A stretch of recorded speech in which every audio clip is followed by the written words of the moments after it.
नमस्कार मंडळी, आज मी तुमच्यासाठी खूप छान कथा घेऊन आली आहे. शीतला माता व्रतकथा. तर मंडळी, शीतला सप्तमी आणि अष्टमीच्या दिवशी शीतला मातेची पूजा केली जाते. या दिवशी घरात चूल पेटवली जात नाही आणि शिळे अन्न खाण्याची परंपरा आहे. ही कथा आपल्याला माता शीतला यांच्या चमत्काराची आणि श्रद्धेची अनुभूती करून देते. चला तर मग जाणून घेऊया ही पावन कथा. एका गावात एक ब्राह्मण पती पत्नी राहत होते. त्यांना 2 मुलगे आणि 2 सुना होत्या. लग्नानंतर बऱ्याच वर्षांनी दोन्ही सुनांना मुलगे झाले होते. त्यामुळे घरात आनंदाचे वातावरण होते.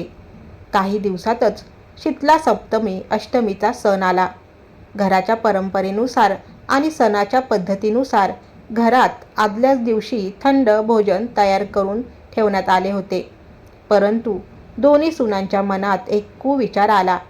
त्यांनी विचार केला, जर आपण हे थंड अन्न खाल्ले, म्हणजेच शिळे झालेले, तर आपण आजारी पडू आणि आमची मुलेही अजून खूप लहान आहेत, त्यांनाही त्रास होईल. या चुकीच्या विचारामुळे त्यांनी सासूच्या नकळत एक युक्ती केली. त्यांनी जनावरांचे अन्न शिजवण्याच्या भांड्यात चोरून स्वतःसाठी 2 गरम रोटले तयार केले. ठरलेल्या वेळेनुसार सासू आणि दोन्ही सुना शीतला मातेची पूजा करण्यासाठी गेल्या. त्यांनी मनोभावे पूजा केली आणि शीतला मातेची कथा ऐकली. पूजा आटोपून घरी परतल्यावर सासूबाई शीतला मातेच्या भजनात मग्न झाल्या.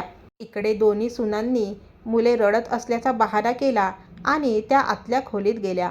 त्यांनी जनावराच्या भांड्यात लपवून ठेवलेले ते गरम गरम रोटले काढले, त्यांचा चुरमा केला आणि पोटभर खाऊन घेतला. रोटले म्हणजे बाटी, जे आपण दालबाटी बनवतो की नाही ते. तर काही वेळाने सासूबाई भजनातून उठून सुनांना जेवण करण्यास सांगितले. सुनांनी आपण थंड भोजनच करत आहोत असा खोटा देखावा केला आणि घरातील कामात व्यस्त झाल्या. सासू म्हणाली, मुले खूप वेळापासून झोपली आहेत, त्यांना उठवून काहीतरी भरवून घ्या. सासूचे बोलणे ऐकून दोन्ही सुना आपापल्या मुलांना उठवण्यासाठी गेल्या. पण तिथे पाहताच त्यांचे धाबे दणाणले. दोन्ही मुले मृत अवस्थेत पडली होती. सुनांच्या या चुकीच्या कृत्यामुळे आणि माता शीतला यांच्या प्रकोपामुळे हे घडले होते. सुना दुःखात बुडून गेल्या. जेव्हा सासूला ही गोष्ट समजली, तेव्हा ती सुनांवर खूप रागवली. सासू म्हणाली, तुम्ही दोघींनी तुमच्या मुलाच्या मोहापायी माता शीतला देवीचा अपमान केला आहे, नियम मोडला आहे.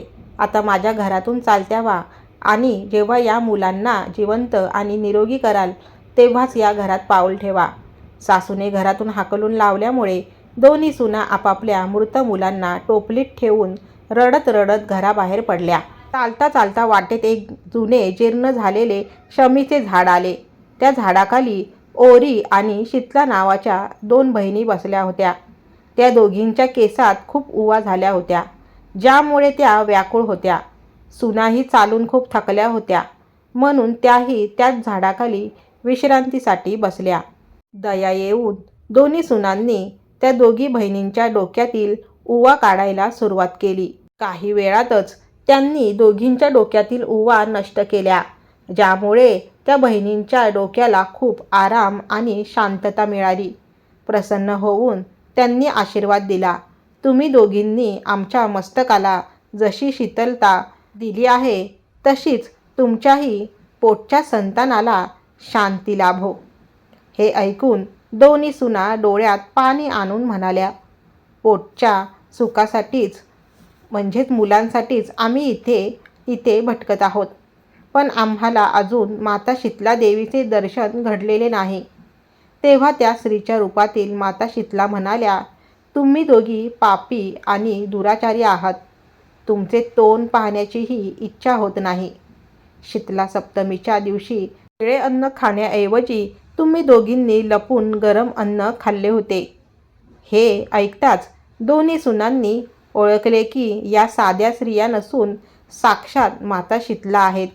देवरानी आणि जेठानीने लगेच मातेच्या चरणावर लोटांगण घातले. त्या रडत रडत म्हणाल्या, माता, आम्ही अज्ञानी आहोत. आमच्याकडून नकळत ही चूक झाली. आम्ही तुमचे महात्म्य जाणत नव्हतो. आम्हाला क्षमा करा. अशी चूक आम्ही आयुष्यात पुन्हा कधीच करणार नाही. त्यांचा पश्चाताप पाहून माता शीतला प्रसन्न झाल्या. त्यांनी आपल्या कृपेने त्या मृत बालकांना पुन्हा जिवंत केले. मुले जिवंत झालेली पाहून सुनांच्या आनंदाला पारावार उरला नाही.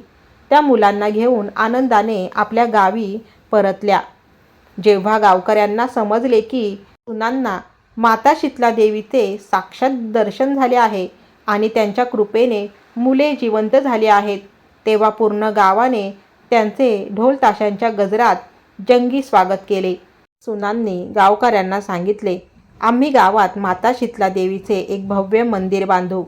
त्या दिवसापासून त्यांनी दरवर्षी चैत्र महिन्यात शीतला सप्तमी अष्टमीला केवळ थंड अन्न खाण्याचा निश्चय केला.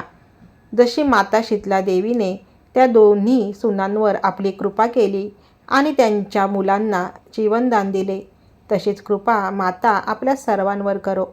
माता शीतला आपल्या सर्वांच्या घरात सुख, शांती, आरोग्य आणि शीतलता देवो, हीच प्रार्थना. मातेचा मंत्र. बोला श्री शीतला माता की जय.